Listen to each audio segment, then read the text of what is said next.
إن الحمد لله نحمده ونستعينه ونستغفره ونؤمن به ونتوكل عليه ونعوذ بالله من شرور أنفسنا ومن سيئات أعمالنا من يهده الله فلا مضل له ومن يضلل فلا هادي له وأشهد أن لا إله إلا الله وأشهد أن محمدا عبده ورسوله أما بعد فإن خير الحديث كتاب الله وخير الهدي هدي محمد صلى الله عليه وسلم وشر الأمور محدثاتها وكل محدثة بدعة وكل بدعة ضلالة وكل ضلالة في النار. أعوذ بالله السميع العليم من الشيطان الرجيم. بسم الله الرحمن الرحيم. إن الصلاة كانت على المؤمنين كتابا موقوتا. رب اشرح لي صدري ويسر لي أمري واحلل عقدة من لساني يفقهوا قولي. سبحانك لا علم لنا إلا ما علمتنا إنك أنت العليم الحكيم. رب زدني علما. حاضرین گرامی قدر،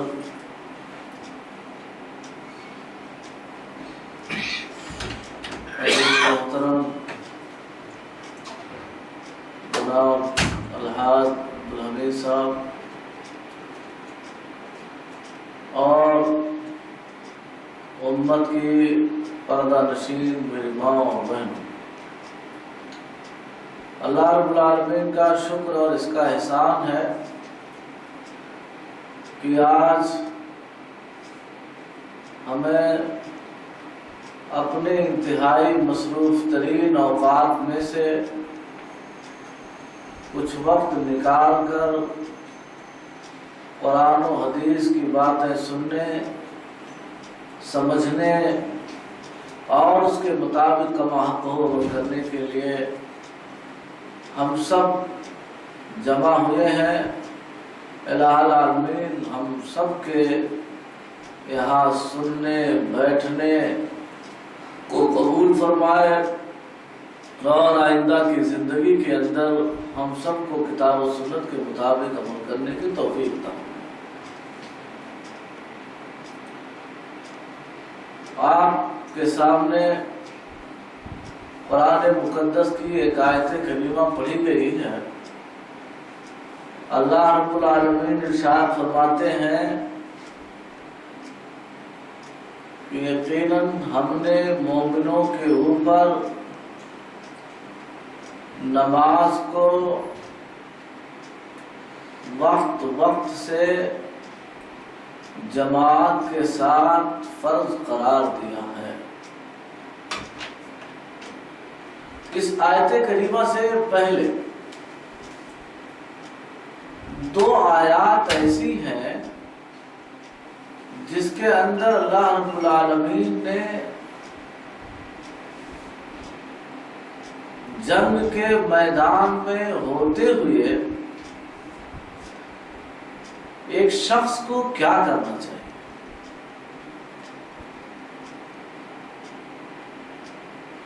آپ صلی اللہ علیہ وسلم کو اس بات کی تعلیم دی گئی کہ جب آپ عام حالات میں نہ ہوں، مصروفیت کا سب سے انتہائی نازک مرحلہ، ایسے مرحلے میں بھی آپ کو نماز با جماعت پڑھنی ہے۔ اور میں سمجھتا ہوں کہ ہم سب اس بات کو بخوبی سمجھ سکتے ہیں کہ اہل ایمان کے لیے سب سے نازک گھڑی یہی ہوگی کہ اس کا مد مقابل اسلام کے دشمن، جو لوگ تبلیغ دین کی راہ میں رکاوٹ بن رہے ہیں، جو اسلامی تعلیمات کو نافذ نہیں کرنے دے رہے ہیں، ان لوگوں کے سامنے برسرے پیکار ہوتے ہوئے رب کریم نے یہ نہیں کہا کہ تم میرے کلمے کی بلندی کے لیے لڑ رہے ہو، میرے دین کے خاطر تم میدان جنگ میں آئے ہو، چلو جانے دو، یہ نماز تھوڑا پیچھے کر لیں۔ کہا نہیں، نماز کا وقت ہوا، نماز شروع، آپ امامت کرائیے، فوج 2 حصوں میں بٹ جائے گی، ایک حصہ آپ کے ساتھ آپ کی اقتدا کرے گی اور ایک دشمن کا مقابلہ کرے گی۔ نماز پڑھنا اسی رب کا کام، اسی رب کے کلمے کی بلندی کے لیے لڑنا اسی رب کا کام۔ اگر ہم نے اللہ سے لڑائی تو کر لی، اللہ کے کلمے کو دبانے والوں سے ہم لڑ تو گئے، لیکن اللہ کا کلمہ بلند کب ہوتا ہے؟ خالی مرد مقابل کو مار گراؤ، پوری دنیا میں ڈنکا بجا دو، اللہ کا کلمہ بلند نہیں۔ اللہ نے کہا جس کلمے کی بلندی کے لیے لڑتے ہو اس کا نفاذ نہیں تو میرا کلمہ بلند کدھر؟ معنی یہ ہوا کہ اس مشکل ترین گھڑی کے اندر بھی نماز کو اللہ نے معاف نہیں کیا، مؤخر کرنے کی اجازت نہیں دی، بلکہ میدان جنگ میں بھی آدھی فوج دشمن کا مقابلہ کرے گی اور آدھی فوج نماز پڑھے گی۔ 2 سفر میں ہے، حالت اقامت میں 4 ہے اور حالت جنگ میں 1 ہے، قبول اس کو کرنا۔ اس نے کہا میں تیری پریشانی دیکھ رہا ہوں، گھر میں ہے، آرام میں ہے، 4 پڑھ، ظہر کو، عصر کو، عشاء کو، جس میں کب کیا ہی نہیں جا سکتا، جیسے 2 فجر والی، مغرب 1.5 کی نہیں جا سکتی، 1.5 رکعت بن ہی نہیں سکتی، وہ وتر صلاۃ ہے اس لیے اس کو بھی نہیں کیا جا سکتا۔ 4 والے کو حالت اقامت میں کم کیا، اور حالت سفر میں کہا پریشانی میں ہے تو، تیرے سامان کا پتہ نہیں، تیرے کھانے کا ٹھکانہ نہیں، رہنے کا ٹھکانہ نہیں، اس لیے میری رحمتیں تیرے اوپر ہیں، 2 پڑھ لے، سنن بھی کوئی مسئلہ نہیں ہے۔ حالت خوف کا مسئلہ ہے، جان جوخم میں ہے، جان اب جائے کہ تب جائے، تو کیا نماز چھوڑتا چلا جائے اس لیے کہ دشمن کا ڈیفنس کر رہا، اللہ کے کلمے کے لیے لڑ رہا؟ نہیں، اللہ نے کہا میرے کلمے کی بلندی ہوتی اسی وقت ہے جب تو میرے احکام کا نفاذ کرتا رہے گا۔ تو نماز کا وقت ہوا، پڑھ، آدھی پڑھے گی، آدھی جائے گی لڑے گی، 1 رکعت پڑھے گی، 1 رکعت کے بعد ہی چل دے گی، دوسری فوج آئے گی، وہ 1 رکعت پڑھے گی اور 1 رکعت پورا کر کے وہ بھی نکل جائے گی۔ اس طریقے سے اللہ تبارک و تعالیٰ نے جنگ کے میدان سے شروعات کی ہے۔ آج ہمارا حال کیا ہے؟ عام طور پر یہ ہے کہ آدمی پریشانی، وہ پریشانی، یہ دقت، وہ دقت، کیا کرے، بڑی دقت ہے۔ اللہ نے منظر ہی ذہن میں وہاں سے شروع کیا ہے کہ جس پریشانی کو سوچ لے آدمی تو میرے خیال سے آج بھی ہل جائے، اچھے جوانوں کے کلیجے ہل جائیں۔ کہا جنگ کا منظر رکھو اور پھر نماز کی اہمیت کا منظر رکھو اور دونوں کا کمپرومائز کر لو، دونوں کمپیئر کر لو، کون کس سے زیادہ۔ کہا حالت خوف میں اس نماز کو میں نے رخصت نہیں دی، معاف نہیں کی، جماعت ادھر بھی ہے۔ عام حالات میں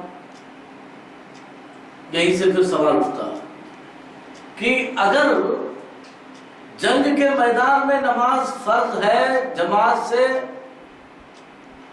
تو اور حالات میں یقیناً ہے، اور بغیر عذر شرعی۔ عذر شرعی ہے کہ آدمی اتنا بیمار ہے اٹھ ہی نہیں سکتا، پیر ہی نہیں ہے کہ جو چل سکے، کوئی ایسا عارضہ ہے جس عارضے کی بنیاد پر وہ معذور کہا جا سکتا ہے۔ دور ہونا، نزدیک ہونا یہ معذوری نہیں ہے۔ انسان کو طبعی طور پر اللہ نے کوئی ایسی بیماری لاحق کر دی جو مجبوری کا باعث ہے۔ اس سے یہ پتہ چلتا ہے کہ وہ لوگ جو بہت ساری مجبوریاں بیان کرتے اور جماعتوں میں شریک نہیں ہوتے، ان کی وہ مجبوریاں قابل قبول نہیں ہیں، اور ایسے لوگوں کو رب نے جہاں سے جماعت کی شروعات کرائی ہے، یہ بعد میں کہا ہو فَإِذَا اطْمَأْنَنْتُمْ فَأَقِيمُوا الصَّلَاةَ إِنَّ الصَّلَاةَ كَانَتْ عَلَى الْمُؤْمِنِينَ كِتَابًا مَوْقُوتًا، کہا کہ جب تم حالت خوف سے اطمینان میں چلے آؤ، وہاں ٹینشن تھا یہاں ٹینشن فری ہو گئے، تب نماز کو قائم کرو۔ اللہ نے مومنوں کے اوپر نماز کو وقت در وقت، ٹائم ٹو ٹائم جماعت کے ساتھ فرض کیا ہے۔ اسی لیے اس بات کو ذرا سا وضاحت سے سمجھنے کے لیے دو حدیثیں پہلے پڑھ لی جائیں۔ نبی محترم صلی اللہ علیہ وسلم کے سامنے حضرت عبداللہ ابن ام مکتوم رضی اللہ تعالیٰ عنہ، مشہور واقعہ، نابینا صحابی ہیں جن کو دکھائی ہی نہیں دیتا، آئے اور کہا کہ اللہ کے رسول صلی اللہ علیہ وسلم انا رجل ناما، میں اندھا آدمی ہوں، میں ایسے کسی شخص کو نہیں پاتا جو میری گائیڈ کر سکے، میری لاٹھی پکڑ کے، میری انگلی پکڑ کے مسجد تک لے جا سکے۔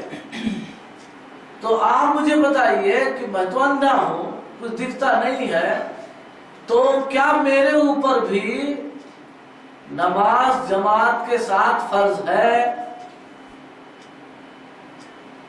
آپ صلی اللہ علیہ وسلم نے کہا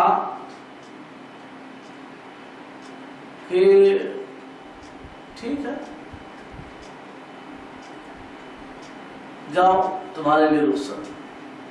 آپ نے ظاہری حوال دیکھا کہ نابینا ہے، دکھائی نہیں دیتا ہے، مجبوری ہے، ٹھیک ہے، مگر روایت میں آتا ہے کہ اب بھی وہ لوٹے ہی تھے کہ اتنے میں بلا لیا، اور عبداللہ ابن مکتوم ادھر آؤ، ادھر ادھر، مس ہو رہا تھا۔ آپ صلی اللہ علیہ وسلم نے انہیں بلایا اور پوچھا هل سمعت النداء، کیا آپ اذان کے کلمات سنتے ہیں؟ اذان آپ کے کان میں سنائی دیتی ہے؟ کہا ہاں، لیکن سنائی تو دیتی ہے۔ پھر آپ نے کہا کہ کچھ اب مجبوری قبول نہیں،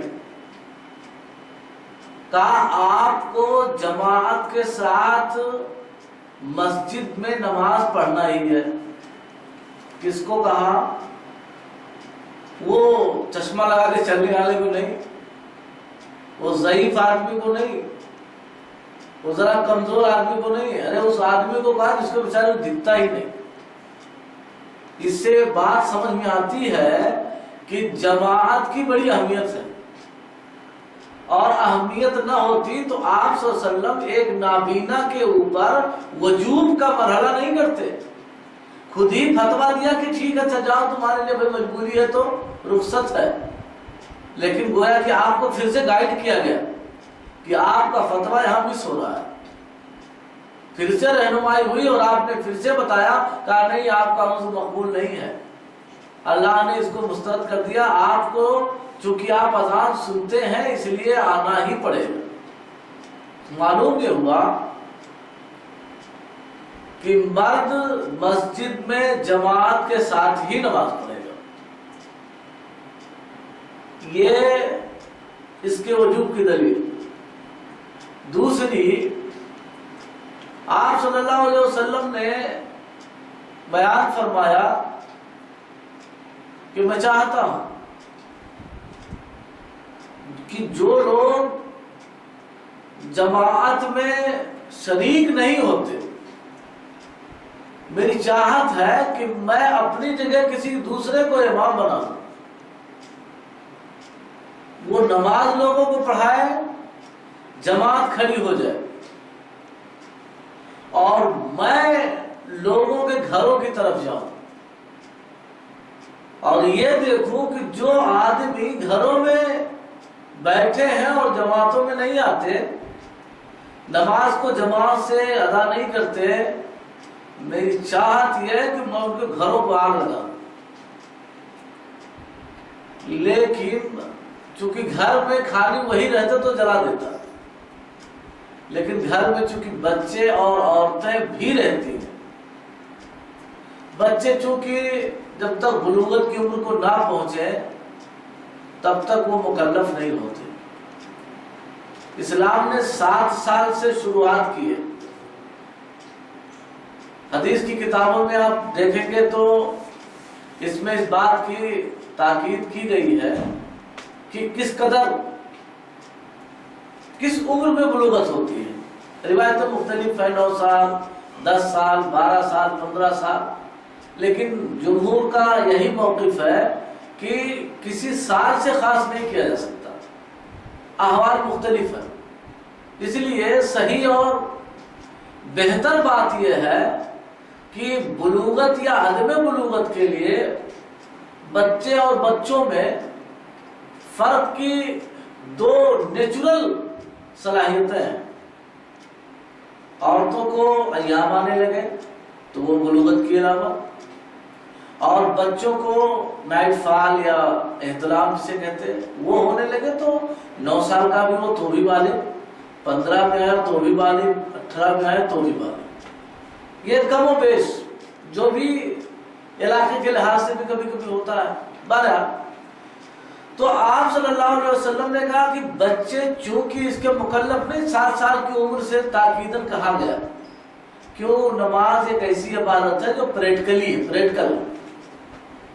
پریکٹیکل کو انسان مکلف ہونے کے بعد نہیں دے سکتا۔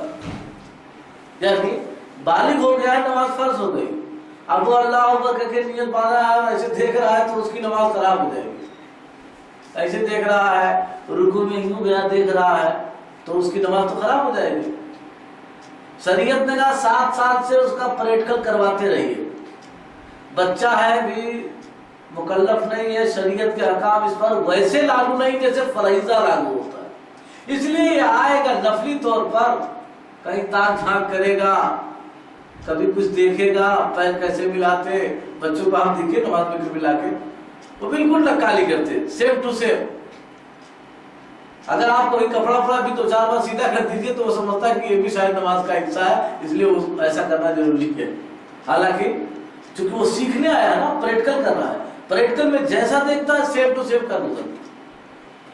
آپ صلی اللہ علیہ وسلم نے کہا مجھے بچوں اور عورتوں کا ڈر لگتا ہے کہ چونکہ ان پر جماعت واجب نہیں ہے، فرض نہیں ہے۔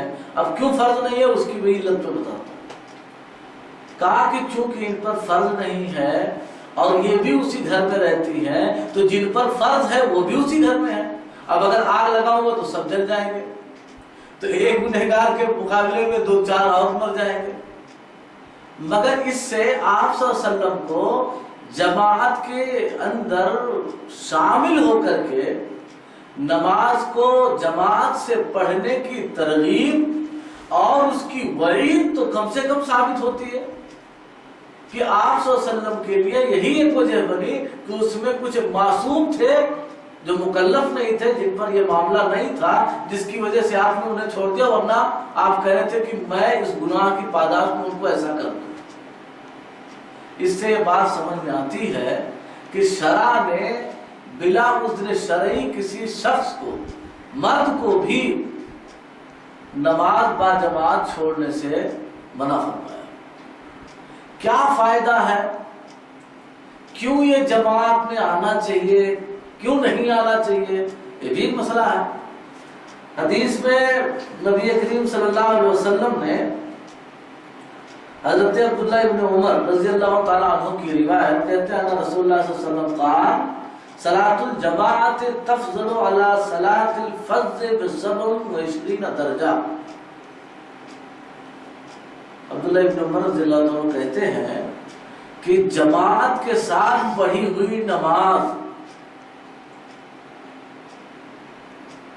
اکیلے پڑھی ہوئی نماز کے بالمقابل 27 گنا کیٹیگری بڑھ جاتی، 27 درجہ اس کا ثواب بڑھ جاتا۔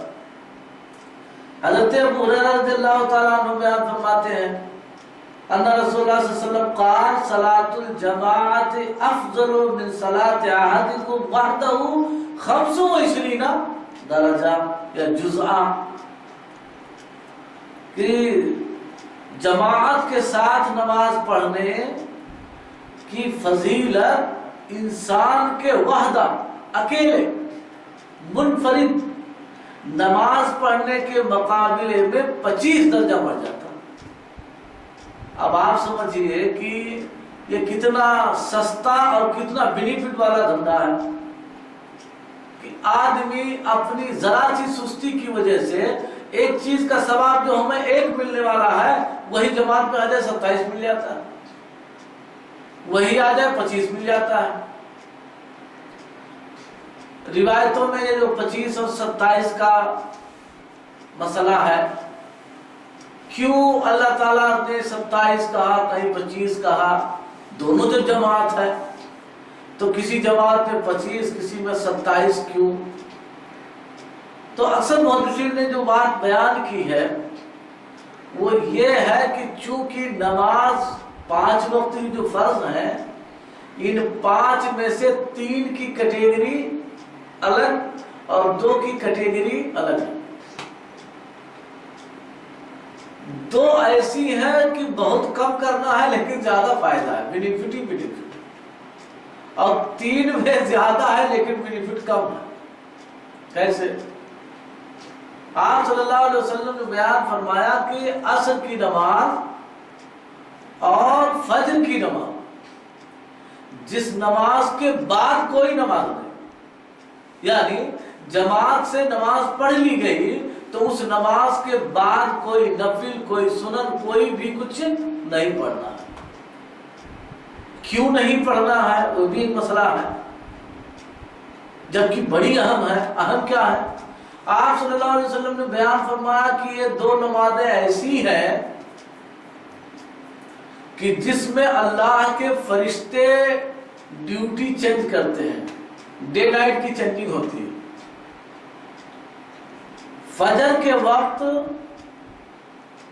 دن والے آتے ہیں، کب آتے ہیں؟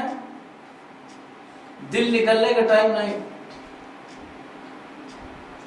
فجر کی نماز کے وقت آتے ہیں۔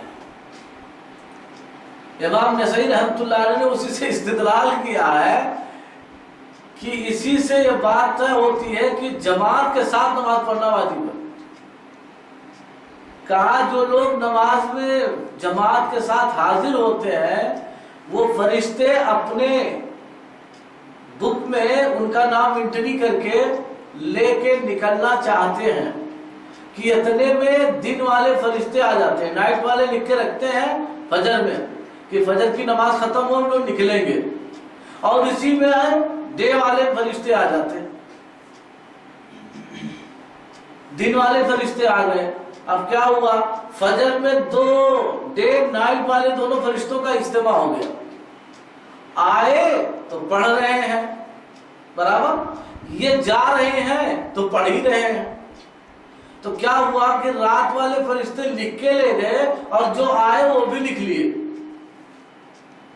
آئے انٹری مار دیا اللہ حق، ہم جب پہنچے نا تو دیکھا کہ نماز پڑھ رہے تھے، تو آپ کا نام ڈبل انٹری ہوا، کام آپ نے ایک کیا ڈبل جگہ انٹری ہو گیا۔ تو وہ فرشتے جو گئے وہاں بتایا اللہ یہ دیکھو، وہ جو آئے وہ بھی اللہ دیکھو، تو آپ کا ڈبل انٹری ہو گیا، تو ڈبل انٹری ہوا ڈبل بینیفٹ ہو گیا۔ ارے بھائی ایک آدمی بولے گا اللہ انہوں نے پڑھا ہے، ایک کہے گا نہیں اللہ میں نے بھی دیکھا میں نے پڑھا، فضیلت بڑھ گئی۔ فضیلت کیوں بڑھی؟ کیوں آپ کو یہ فضیلت مل جاتی ہے، کیوں دوسروں کو نہیں ملی؟ پھر جب شام ہونے لگتی ہے عصر کی نماز میں پھر نائٹ والے فرشتے آتے ہیں، ڈے والے چینج ہوتے ہیں، تو اب دن والے عصر کی نماز میں جانے کا پروگرام بناتے ہیں، نائٹ والے عصر میں آ کے حاضر ہوتے کہ ہمارا ابھی یہاں سے شروعات ہو، تو عصر والے گئے رات والے آئے، دونوں عصر کی نماز میں مل گئے۔ یہاں بھی ڈبل انٹری ہو گیا. تو بعض محدثین نے کہا کہ صلاۃ الوسطی، عصر کی نماز اور فجر کی نماز، یہ دو نمازوں کو جو خاص اہمیت حاصل ہے کہ اللہ تبارک و تعالیٰ کے لیے بندہ جو کام کرتا ہے وہ دنیا کے مشرکوں سے ہٹ کے کرتا ہے. مشرکوں کا کیا معاملہ، اسی لیے منع کیا کہ مت پڑھو، کوئی نفل نہیں. نفل آپ اللہ کے لیے پڑھتے ہیں، اللہ نے کہا نہیں مجھے نہیں چاہیے. کیوں؟ اللہ کو سب سے زیادہ اگر کسی چیز سے جلال اور غضب آتا ہے تو وہ کیا ہے؟ شرک. شرک. ایک مومن شرک بھی کر سکتا ہے، عام طور پہ لوگ سمجھتے ہیں نہیں کر سکتے. اللہ تبارک و تعالیٰ نے 3 اوقات میں نماز پڑھنے سے روکا ہے. نماز نیک کام نہیں ہے لیکن منع کر دیا. کہا کیوں؟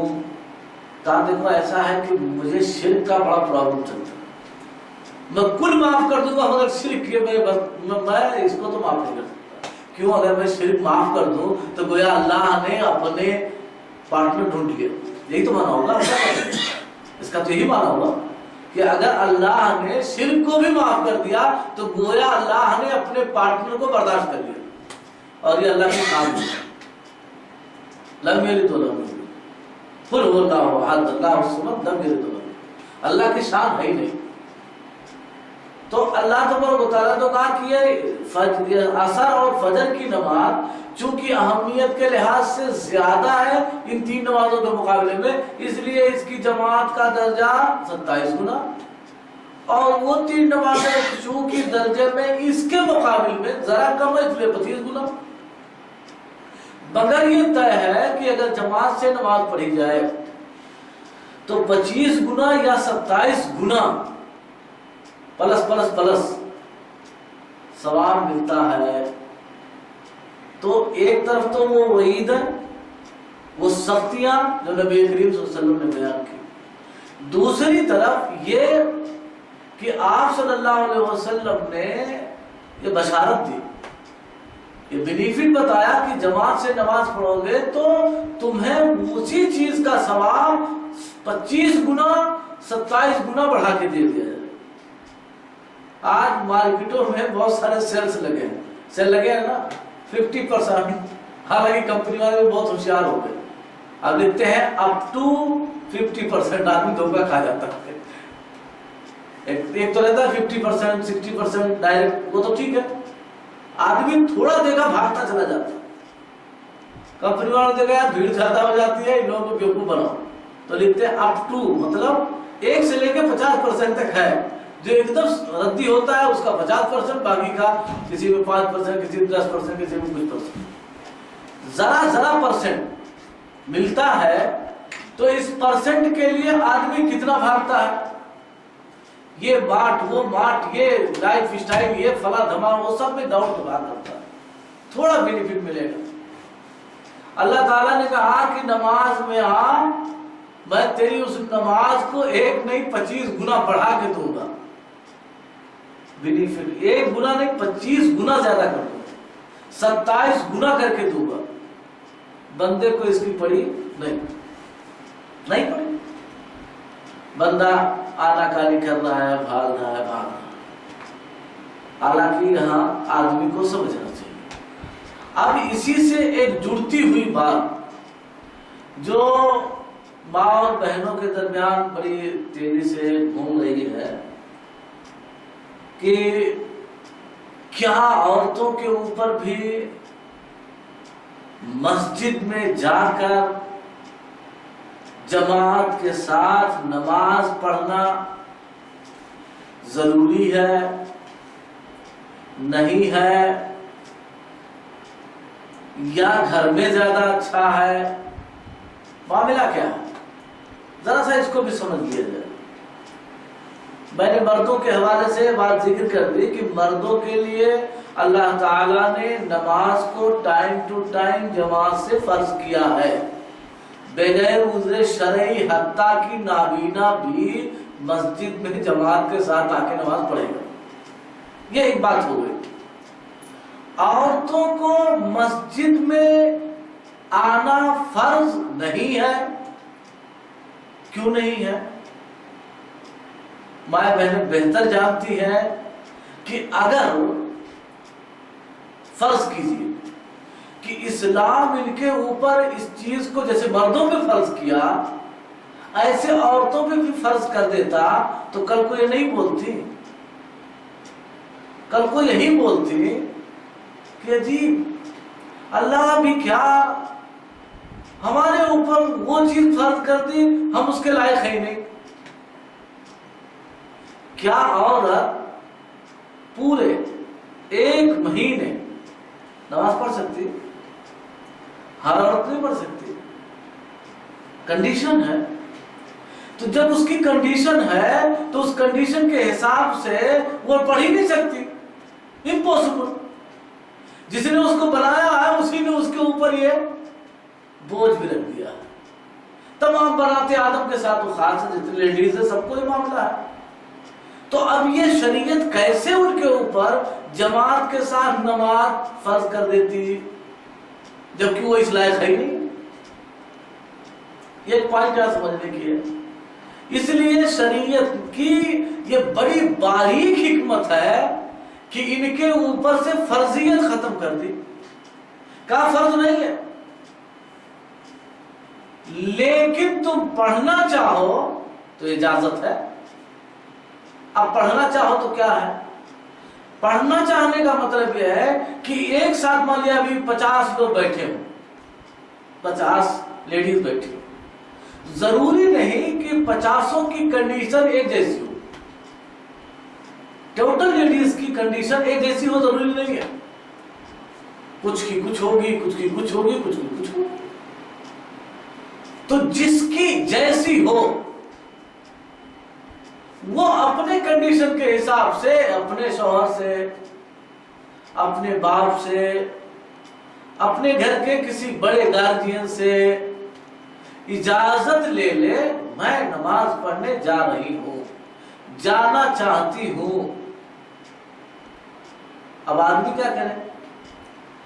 ایک طرف تو عورتوں کے لیے کہا گیا کہ عورتوں کے لیے ان کے گھر میں نماز پڑھنا ٹھیک، پڑھنا چاہے مسجد میں تو پڑھ سکتی، اجازت ہے، آنا چاہ سکتے ہیں۔ ادھر شوہروں کو کہا گیا تم لوگ اللہ کی بندیوں کو مسجدوں میں آنے سے نہ روکو۔ حضرت عبداللہ ابن عمر رضی اللہ تعالیٰ عنہ سے روایت کہتے ہیں قال رسول اللہ صلی اللہ علیہ وسلم اذا استأذنت احدكم امرأته الى المسجد فلا يمنعها۔ صحیح مسلم کی روایت، عبداللہ ابن عمر راوی حدیث سے کہتے ہیں کہ رسول اللہ صلی اللہ علیہ وسلم نے بیان فرمایا کہ تم میں سے کسی کی بیوی جب اس سے مسجد میں نماز پڑھنے کی اجازت مانگے فلا یمنعها، تو شوہر کو اختیار نہیں ہے کہ وہ اسے مسجد میں نہ جانے دے، جانے سے روکنے کی اتھارٹی کہا نہ تم نہ کرو۔ کیوں؟ نماز پڑھنا رب کی اطاعت ہے،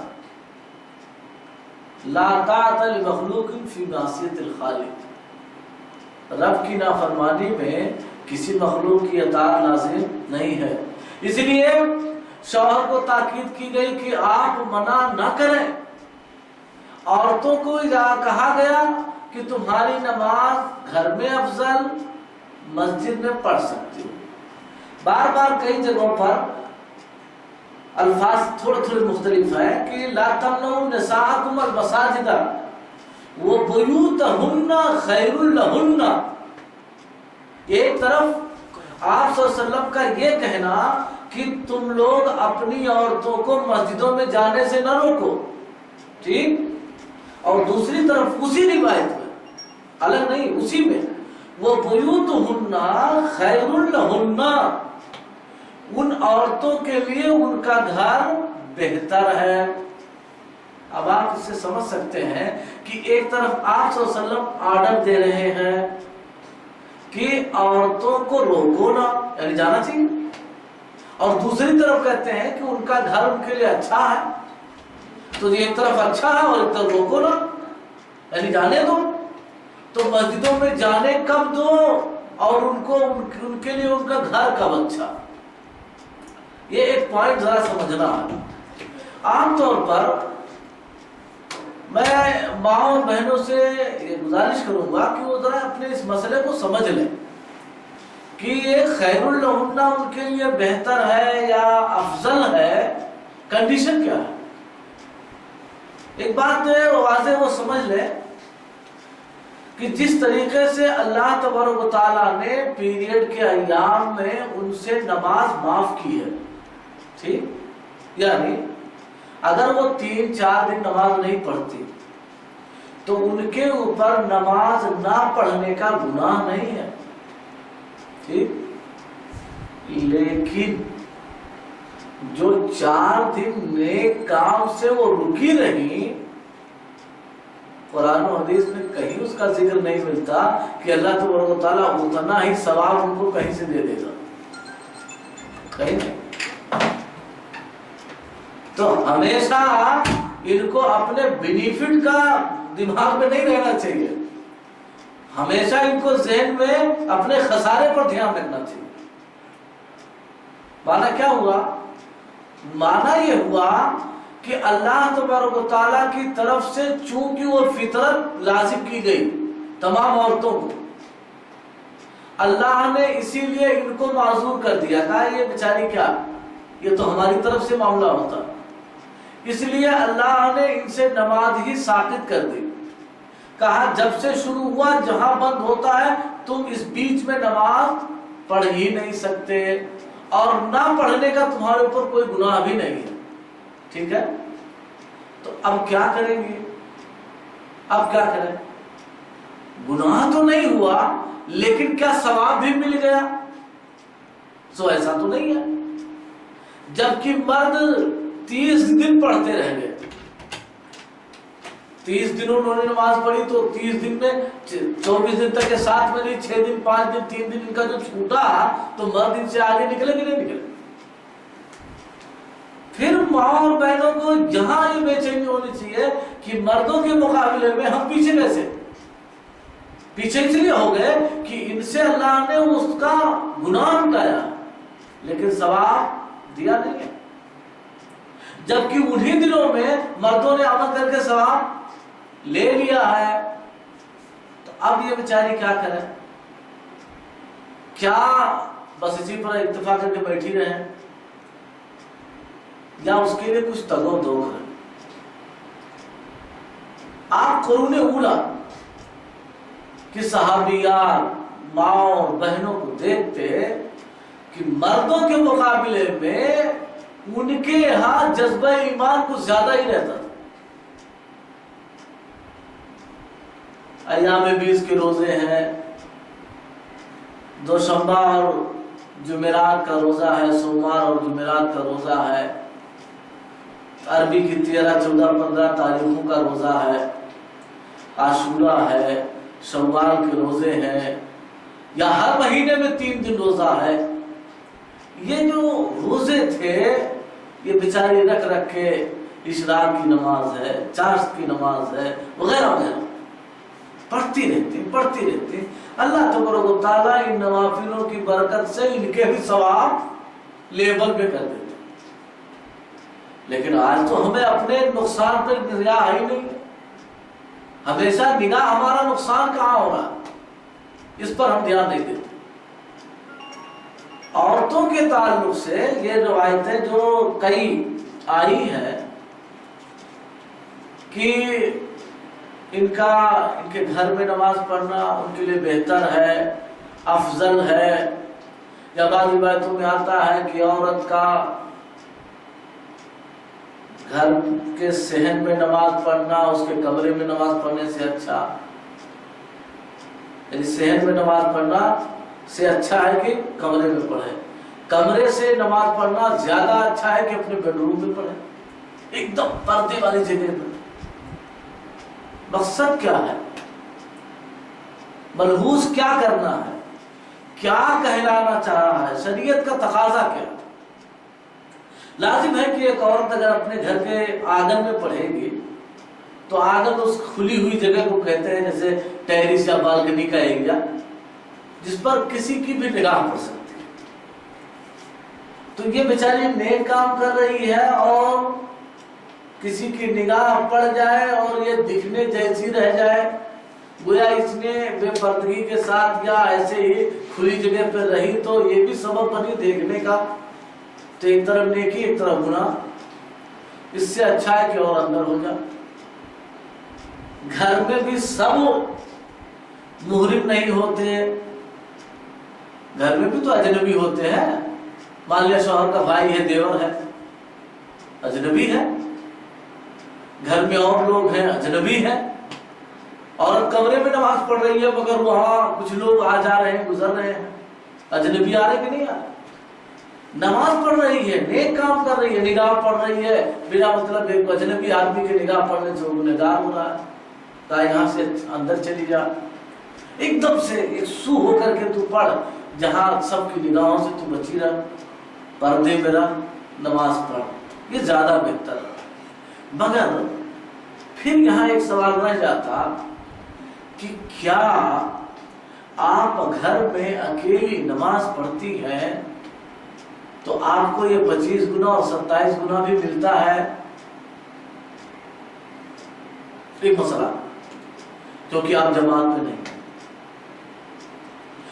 فرض کر لیجئے کہ آپ 4-6 عورتوں کے ساتھ ہیں, آپ نے کوشش کر کے کوئی جماعت بنا لی, لیکن یہ بھی التزام ضروری نہیں ہے کہ آپ مہینے بھر کنٹینیو جماعت کے ساتھ ہی پڑھ سکیں. آپ کٹ جائیں گے. اور یوں بھی عورتوں کے آپ گھریلو معاملات دیکھ جانتے ہیں, کچھ نہانا ہے, کپڑے صاف کرنا ہے, کھانا بنانا ہے, یہ ہے وہ ہے, کچھ نہ کچھ لگے رہتے. ایک عورت مان لیا ریڈی ہے, دوسری کہہ رہی ہے تھوڑا سا اچھا آپ پڑھ لیجیے, میں پڑھتا ہوں, میرا ذرا ایک کام باقی, میں اس کو نپٹا کے پھر فرصت سے کرتی ہوں, ذرا کپڑوں کا صاف کر. جماعت تو نہیں ہو سکی. تو یہ کیا ہے, جماعتوں سے جو کٹ کٹ کے معاملہ جا رہا ہے, تو اس پہ جو نقصان آپ کا ہو رہا ہے, اس نقصان کی بھرپائی کے لیے آپ کیا کریں؟ شرع نے آپ کے لیے رخصت دی ہے. واجب اس لیے نہیں کیا کہ عورت کی کنڈیشن ہی نہیں, عورت کی 100% کنڈیشن ہے ہی نہیں ہے. اگر فرض ہو جاتا تو پھر ایک مسئلہ آتا کہ ایسی پاکیزہ جگہ میں وہ عورت کیسے ہے. اسی لیے آپ سمجھ سکتے ہیں کہ سال میں جو 2 عید کی نمازیں ہوتی ہیں, عیدین, نبی کریم صلی اللہ علیہ وسلم نے اس کے ادائیگی کا مصنون طریقہ یہ کیا کہ چونکہ بیچاری پوری امت کی عید ہے نا, ارے بڑے کی, چھوٹے کی, بوڑھے کی, جوان کی, ایام والی کی, پیدائش والی کی, سب کی عید ہے نا. عید تو سب کی ہے, مگر سب کی کنڈیشن ایک جیسی نہیں ہے. اسی لیے کہا مسجد میں آ کے عید نہ پڑھا کرو, کیونکہ اگر آپ مسجد میں آئیں گے پھر کنڈیشن نہیں ہے سب کی ایک جیسی جو مسجد میں آ سکے. اور جب کنڈیشن نہیں ہے تو پھر ان کے اوپر وہی بات پھر لا دی جائے, پھر گڑبڑ ہو جائے. اس لیے کہا ذرا بیابان کی طرف باہر نکلو, کسی کھلی جگہ پر نکلو. کیوں؟ جگہ وہ پاک رہے گی, وہ مسجد نہیں رہے گی, کیونکہ مسجد میں آنے کے لیے پرابلم, پاکی ضروری ہے. اسی لیے کہا کہ ایام والی عورتیں بھی, زچگی والی عورتیں بھی سب جائیں گی. نماز اس لیے نہیں پڑھے گی کیونکہ وہ پیریڈ میں ہے, اور شریک اس لیے رہے گی کہ ان کی بھی عید ہے, بیٹھی رہیں گی. ہاں دعا سب مانگیں گے تو یہ بھی مانگ لے گی, اللہ ہم کو بھی برکتوں میں شامل کر دے, ہم بھی مجبوری سے نہیں روزہ رکھے ورنہ ہم بھی روزہ رکھنے والے تھے, تیرا یہ فطری معاملہ آ گیا, ہم رک گئے ورنہ ہم بھی رکھتے. تو اس لیے عورت کو وہاں شامل کرنے کے لیے کہا گیا. وہ کنڈیشن ہے, ان کنڈیشنوں کو سمجھنا بہت ضروری ہے, ورنہ یہ کنفیوژن پھیلتا ہے معاشرے کے اندر اور آدمی یہ سمجھتا ہے کہ ہمارے ساتھ مطلب وہ معاملہ بالکل رکھنے والا. نبی کریم صلی اللہ علیہ وسلم کی اس روایت کے حساب سے میں سمجھتا ہوں کہ عورتوں کو پھر کنڈیشن سمجھ میں آ جائے گی کہ ان کا گھر ان کے لیے اچھا، ان کا بیڈروم ان کے لیے زیادہ اچھا افضل، کس ناحیے سے یہ روایت؟ حضرت ابو ہریرہ رضی اللہ تعالیٰ عنہ بیان فرماتے ہیں کہ نبی کریم صلی اللہ علیہ وسلم نے بیان فرمایا خیر صفوف الرجال اولها، مردوں کی سب سے بڑھیا صف، فرسٹ نمبر کی صف پہلی ہے، یعنی پہلی صف میں جو لوگ ہوتے ہیں اور اس میں بھی جو دائیں طرف ہوتے ہیں وہ کیٹیگری اور کوالٹی میں سب سے بڑھیا ہوتے ہیں، اچھے ہوتے ہیں۔ کہاں آئے ہیں؟ نماز پڑھنے، برابر۔ وَشَرُّهَا آخِرُهَا، نماز پڑھنے آئے تھے نا بیچارے، سب نماز پڑھنے آئے ہیں۔ اب اگر مان لیا 100 آدمی ہیں اور سب چاہیں کہ پہلی صف میں رہیں گے تو بتائیے دوسری اور تیسری صف میں کون رہے گا؟ پرابلم ہے۔ پہلی صف میں جگہ لینی ہے تو اس کے لیے 15 منٹ پہلے آنا پڑے گا، 20 منٹ پہلے آنا، بہت پہلے آ کے بیٹھنا پڑے گا۔ انتظار الصلاۃ الصلاۃ، نماز کا انتظار بھی عبادت ہے۔ رجل قلبہ معلق بالمساجد، وہ آدمی جس کا دل مسجد سے لٹکا رہتا ہے، اللہ تعالیٰ اس کو قیامت کے روز عرش کے سائے میں جگہ دے گا، یہ فضیلت ہے۔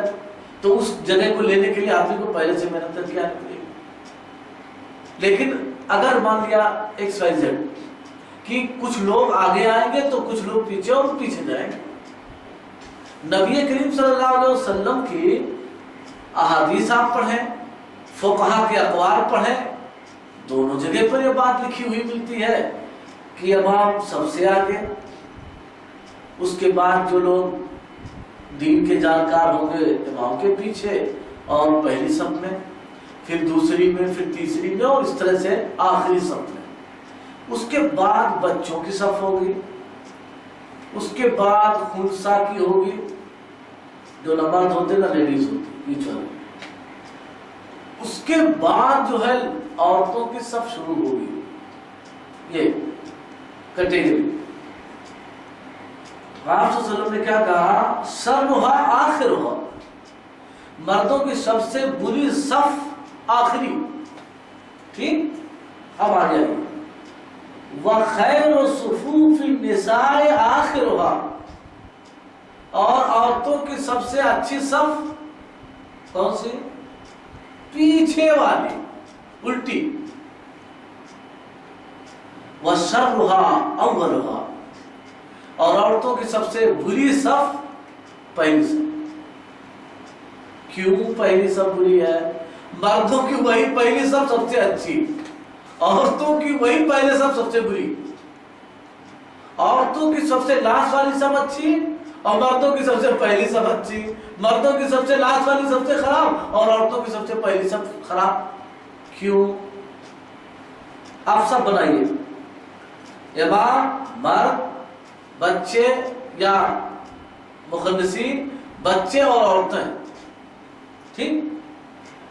مردوں اور عورتوں کے بیچ لاسٹ والی صف میں جو فاصلہ بنتا ہے وہ بہت کم ہے کہ نہیں؟ یہ تو ہمارے یہاں بھی دیوار، پردہ، یہ وہ سب بہت ضروری ہو گیا۔ کیوں؟ ارے اگر نہ ہو تو بہت فساد ہے۔ اب عائشہ رضی اللہ تعالیٰ عنہ کی روایت بھی سناتا ہوں کہ انہوں نے یہ بات کیسے کہی تھی، یہ افضل والی جو بات ہے نا، وہ کنڈیشن کیا ہے؟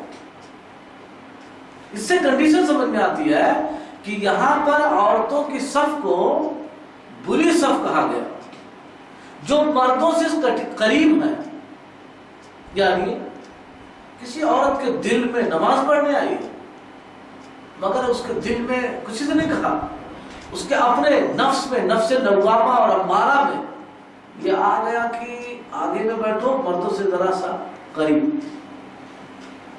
مردوں کا کوئی آدمی کھسک کے پیچھے کی طرف جا رہا ہے، کیوں؟ عورتوں سے ہم ذرا قریب رہیں گے۔ دلوں میں یہ جو بات دونوں کی طرف سے ہو رہی ہے، ایمانداری آیا کس لیے؟ آیا نماز پڑھنے، آیا عبادت کرنے۔ عبادت میں ذرا بھی کہیں خرابی ہو رہی ہے، یہ نہیں کہ آدمی بچن بول رہا ہے ٹھیک ٹھاک، نہیں چلے گا۔ اسلام نے دل کی کلیئرٹی مطلوب رکھی ہے، کہا کہ وہ عورت کیسے پہلی صف میں آ رہی ہے جو مردوں سے بہت قریب ہے، اس کا مطلب یہ ہوا کہ عورت کی طبعی حالت یہ ہے کہ مرد کے اس زاویے سے دور رہنا چاہتی ہے، اجنبی آدمی سے وہ آٹومیٹک دور رہنا چاہتی ہے، اور اسی کی دوری کا نتیجہ ہے کہ وہ لاش میں آئی پہلے ہے مگر لاش میں ہی بیٹھتی ہے، نہیں ادھر نہیں جانا ہے، ادھر نہیں، ہم کو مردوں کے قریب نہیں رہنا ہے۔ یہ ایک دم وہ تصویر بتا رہی ہے، سائیڈ ایفیکٹ اس کی تصویر بتا رہی ہے۔ اس کی وجہ سے آپ صلی اللہ علیہ وسلم نے عورتوں کی پہلی سب کو بری اور مردوں کی سب سے آخری والی سب کو بری، جبکہ اس کی پہلی اور اس کی آخری دونوں قریب ہو رہی ہے، اور یہی قربت ہی اصل وجہ بن رہا ہے اچھے ہونے کی اور برے ہونے کی۔ یہی سے پھر سمجھا جا سکتا ہے کہ آپ صلی اللہ علیہ وسلم نے جو افضل کہا، کنڈیشن کیا ہے؟ کیا اگر وہ عورت جو مسجد جماعت سے پڑھنے نہیں آتی، اکیلے گھر پہ پڑھ رہی ہے، تو کیا جماعت کا ثواب پاتی؟ نہیں پاتی، پکی بات۔ 25 گنا 27 گنا ثواب سے محروم ہوتی۔ وضو کر کے ایک ایک قدم چل کے آتی ہے مسجد تک، یہ ثواب وہ گھر پہ نہیں پاتی، پاتی ہی نہیں، کیونکہ اللہ کے گھر کے لیے چلی نہیں۔ ایک ایک قدم پر نبی کریم صلی اللہ علیہ وسلم نے کہا کہ جو شخص گھر سے اچھی طرح وضو کر کے آتا، ایک ایک قدم پر اس کو نیکیاں ملتی ہے، ایک ایک گناہ مٹائے جاتے ہیں۔ اور مسجد پہنچ کر کے اس نے صرف 2 رکعت بغیر دل میں کسی طرح کے فساد آئے ہوئے، صرف 2 رکعت تحیت المسجد بھی، تحیت الوضو بھی سب پڑھ لی، اسی میں نیت آپ کرتے اس میں یہ سب فائدہ مل جائے گا۔ آئے ہیں تحیت المسجد بھی ہے، وضو بنا کے آئے ہیں، ابھی کچھ پڑھا نہیں ہے، اس لیے تحیت الوضو بھی ہے، بڑی فضیلت ہے۔ کہا جس شخص نے یہ 2 پڑھ لی نا، اللہ تعالیٰ اس کو جنت میں داخل کرے۔ کیا اسے ملے گا بینیفٹ؟ نہیں ملے گا۔ ایک اور روایت جس کے اندر حضرت عائشہ رضی اللہ تعالیٰ عنہ راویہ ہیں، بیان فرماتی ہیں کہ تم رسول اللہ صلی اللہ علیہ وسلم بالعتمہ، آپ صلی اللہ علیہ وسلم نے عشاء کی نماز کو تاخیر کیا، حتی نادہ عمر، حضرت عمر رضی اللہ تعالیٰ عنہ نے آواز لگائی، یا رسول اللہ نامت النساء والصبیان، عورتیں اور بچے سو گئے۔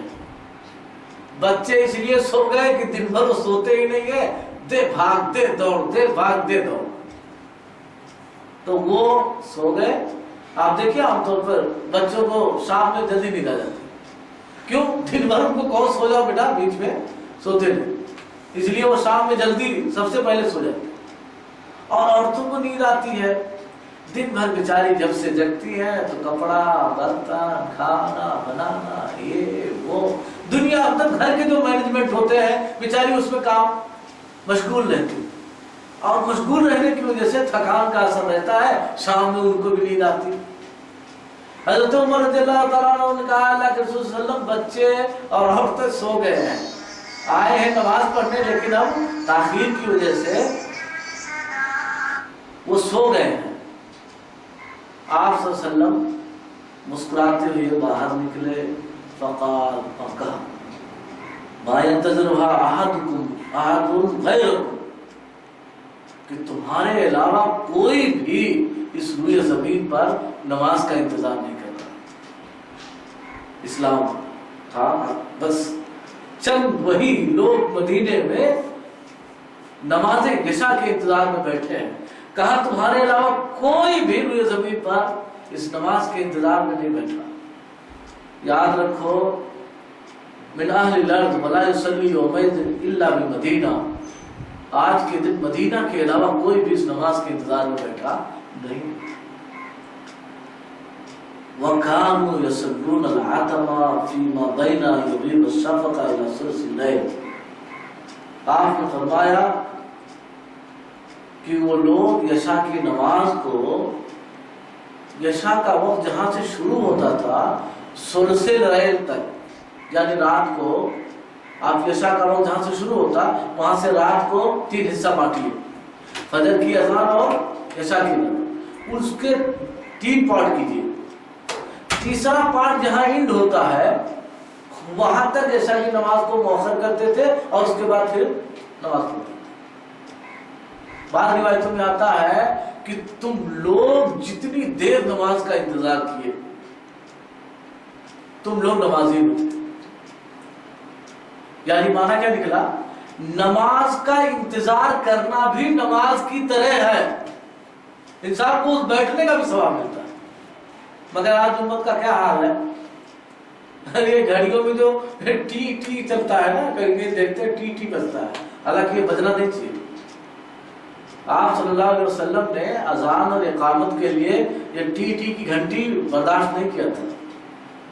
میں تو سافٹ ویئر جانتا نہیں، میں تو میں اس میں اذان کے کلمات سے ڈالوں، تبلیغ ہو، اللہ اکبر، بس کائنات کی سب سے بڑی شے اللہ اکبر۔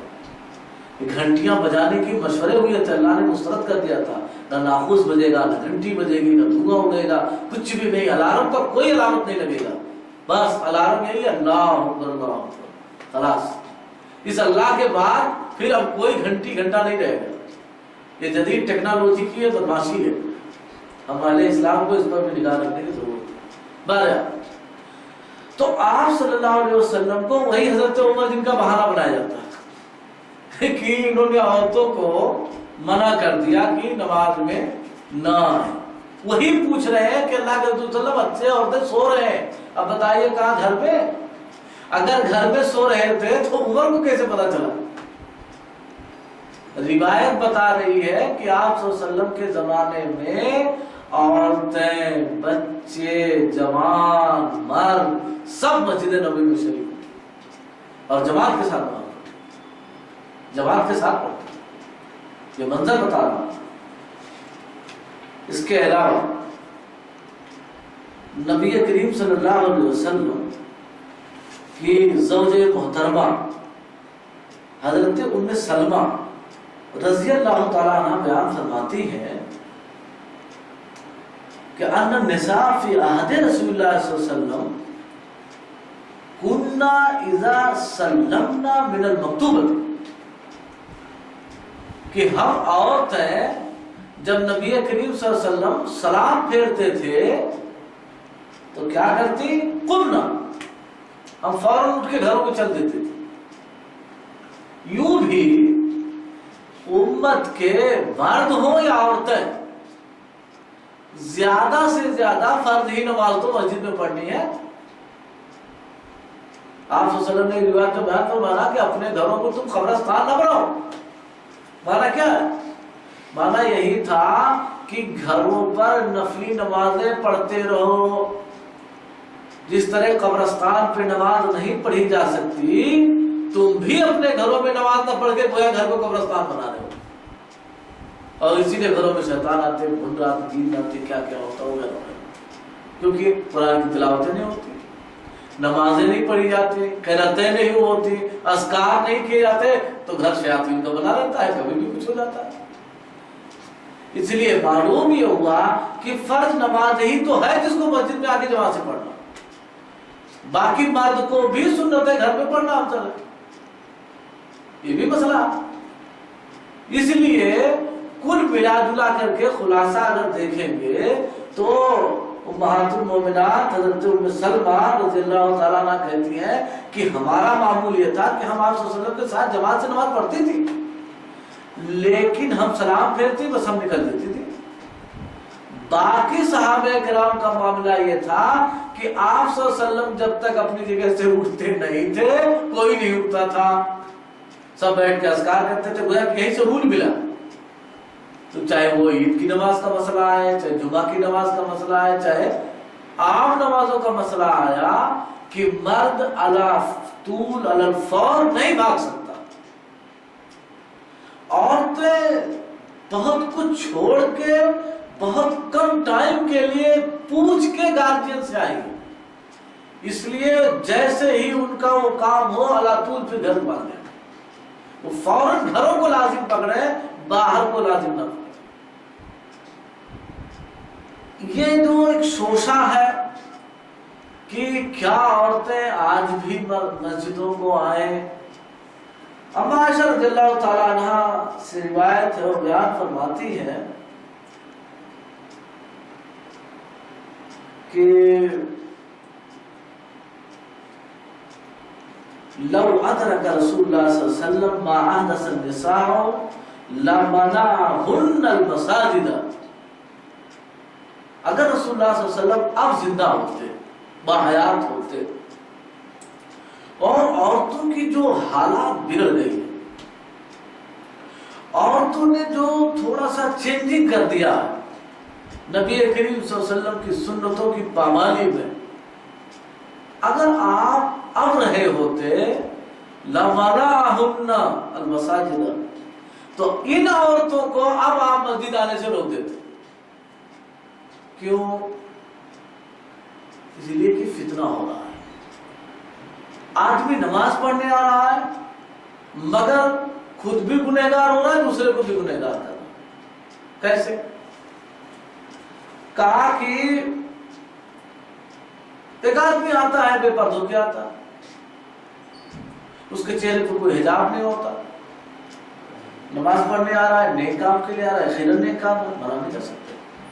لیکن چونکہ وہ کھولے آ رہا ہے، خود بھی دوسرے کو دیکھ رہا ہے اور دوسرے کی نظر بھی اس پہ پڑ رہی ہے، جس کی وجہ سے گنہگار ہو رہا ہے. عورت نیک کام کے لیے آ رہی ہے مگر گناہ کر رہی ہے اور کروا رہی ہے. ہو رہا ہے کہ نہیں ہو رہا؟ ایک مسئلہ ہے. اگر عورتیں مسجدوں کو آئیں تو پردے کا اہتمام لازم.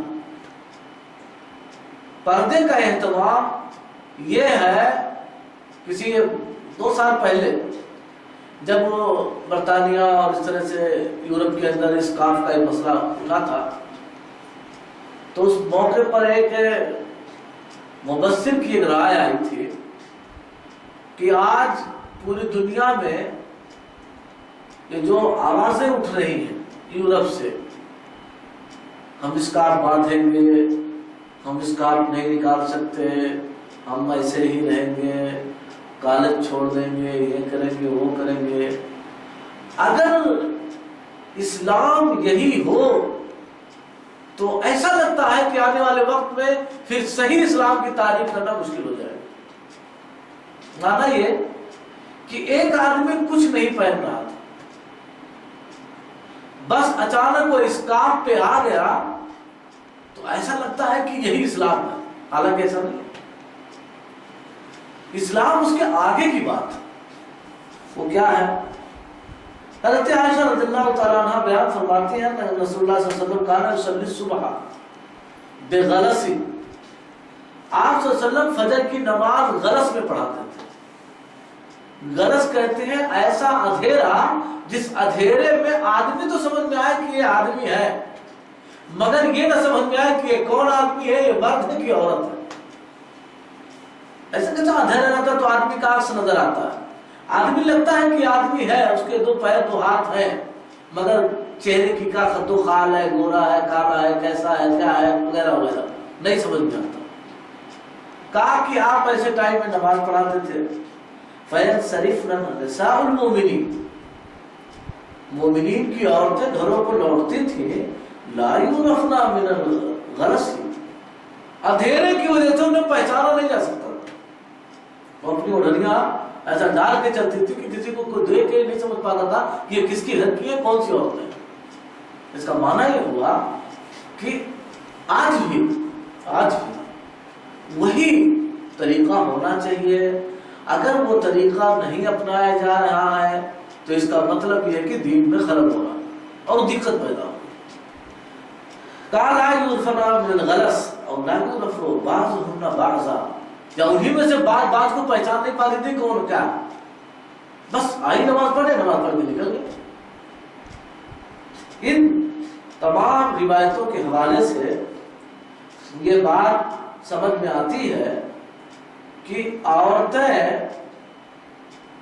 اگر مسجدوں میں آئیں گی تو ان کو وہ فضیلتیں سب حاصل ہوں گی جو نبی محترم صلی اللہ علیہ وسلم نے بیان کی، اور اگر وہ نہیں آئیں گی تو یقیناً ان فضائل سے وہ محروم ہوں گی، اور یہ ہروا نصیبی ان کے لیے تکلیف کا سبب ہو سکتا ہے۔ اس کے برخلاف حضرت عبداللہ ابن عمر رضی اللہ تعالیٰ عنہ کی وہ روایت کہتے ہیں کہ قال سمعت رسول اللہ صلی اللہ علیہ وسلم یقول، میں نے نبی محترم کو کہتے ہوئے سنا کہ لا تمنعوا نساءکم المساجد، تم لوگ اپنی عورتوں کو مسجدوں میں آنے سے نہ روکو، وَإِذَا اسْتَأْذَنَكُمْ إِلَيْهَا، جب عورتیں تم سے مسجدوں کی طرف جانے کی اجازت مانگیں تو تم انہیں مسجدوں میں جانے سے نہ روکا کرو۔ فقال بلال ابن عبداللہ، بلال جو حضرت عبداللہ ابن عمر جلیل القدر صحابی کے بیٹے، انہوں نے کہا واللہ لا منعہن، اللہ کی قسم میں اسے روکوں گا، نہیں جانے دوں گا۔ فاقبل علیہ عبداللہ، حضرت عبداللہ ابن عمر رضی اللہ تعالیٰ عنہ گئے اس کے سامنے اور کہا تو کم وقت ایسا ویسا، فصبہ صبا لم يسمع ما سمعتہ صبہ مثل قط، کہا ایسا برا برا ڈانٹا کہ زندگی میں پوری لائف کسی نے ویسا برا ڈانٹتے ہوئے حضرت عبداللہ ابن عمر کو سنا ہی نہیں، اور تادم حیات اپنے اس بیٹے سے بات نہیں کی۔ کیا کہا؟ قالا اخبرک عن رسول اللہ، حضرت عبداللہ ابن عمر نے کہا کہ میں تجھ کو بتا رہا ہوں کہ نبی کریم صلی اللہ علیہ وسلم نے کہا کہ تم لوگ اپنی بیویوں کو مسجدوں میں جانے سے نہ روکو، اور تو بولتا ہے کہ میں تو روکوں گا، اللہ کی قسم میں روکوں گا، تیری کون سی اوقات ہے؟ اور اگر سنت رسول کی مخالفت میں تیرا یہ فیصلہ ہے تو عمر بن عبداللہ ابن عمر بن خطاب کا یہ فیصلہ ہے کہ تادم حیات سنت کی مخالفت میں تجھ سے نہ بولنے کا عہد کرتا ہوں۔ اس سے کیا پتہ چلتا ہے؟ پتہ یہ چلتا ہے کہ عورتوں کی جو کنڈیشن ہے، جیسا کہ میں نے ذکر کیا کہ عائشہ رضی اللہ تعالیٰ عنہ کہتی ہے کہ اگر آج کے اوقات میں آپ صلی اللہ علیہ وسلم زندہ ہوتے اور آپ صلی اللہ علیہ وسلم کو ان لوگوں کے حوالے سے جو آج ہیں پتہ چلتا تو یقیناً آپ انہیں مسجدوں میں آنے سے روک دیتے۔ مسجد ہے کیا؟ عورت کو ایک بھی مسئلہ، ابھی آپ کہیں گے کہ پولیس صاحب بھی کیا بات کرتے ہیں، ہم لوگ اتنی گئی گزری ہم کو پتہ نہیں مسجد کیا، لیکن شاید نہیں پتہ۔ آپ نبی کریم صلی اللہ علیہ وسلم کے حوالے سے یہ بات سن لیں کہ نبی کریم صلی اللہ علیہ وسلم نے کیا کہا، احب البلاد الی اللہ مساجدها، کائنات میں سب سے پسندیدہ جگہ اس کائنات کی وہ اللہ کی مسجدیں ہیں، وابغض البلاد الی اللہ اسواقها، اور کائنات کی سب سے تھرڈ اور بری جگہ ہے بازار ہیں۔ میں سمجھ سکتا ہوں، آپ سے میں پوچھ سکتا ہوں کہ دین کے کاموں کے لیے، ادائیگی صلاۃ کے لیے، نیکی کی طرف پیش رفت کے لیے اگر آپ کی غیرتیں ملامت کرتی ہیں کہ وہاں ہم جائیں گے مرد ہمیں دیکھ لیں گے، مردوں کی نگاہیں پڑ جائیں گے، اگرچہ ہم نقاب میں ہوں گے، اگرچہ ہم پورا ڈھکی ہوں گی، لیکن کسی آدمی کی نظر پڑ جائے گی، اس سے اچھا ہے کہ ہم اپنے گھر میں چھپ جائیں، اس سے اچھا ہے کہ ہم بیڈ روم میں چھپ جائیں، اس سے اچھا ہے کہ ایک دم پورے کائنات کی نگاہوں سے ہم چھپ جائیں، صرف شوہر کی نگاہ میں ہی رہے، بہت اچھی بات ہے، استقبال ہے آپ کے جذبات کا۔ لیکن اگر اس کے اپوزٹ آپ کے رویات مارکیٹوں میں ایسے ہی ہیں، سڑکوں پر ایسے ہی ہیں، آپ ایک فکر یہاں سے سمجھ سکیں کہ اللہ تبارک و تعالیٰ نے اپنی عبادت کے لیے بھی آنے کے لیے ارے اس مجازی گارجین کو کہا کہ پوچھ کے آیا کہ نماز پڑھنا نیک کام ہے. مرد کو کہا مت روکو، جانے دو، اللہ کی بات ہے، جانے دو اللہ کی بات کے لیے. مگر پھر بھی عورتوں کو کہا تم پوچھ کے آیا کرو، منمانی نہیں چلتی. نیکی میں ایک کے ساتھ گناہ کر کے اچھی بات نہیں. شوہر کو راضی ہو جانا چاہیے، شوہر کو راضی ہونا ہی چاہیے، عورت کو پوچھ کے آنا چاہیے. دونوں کو کہا کہ تم جاؤ، جانے سے وہ روک نہیں سکتے، پھر بھی پوچھ کے آنا. کیوں؟ تاکہ گنہگار نہ ہونے پائے.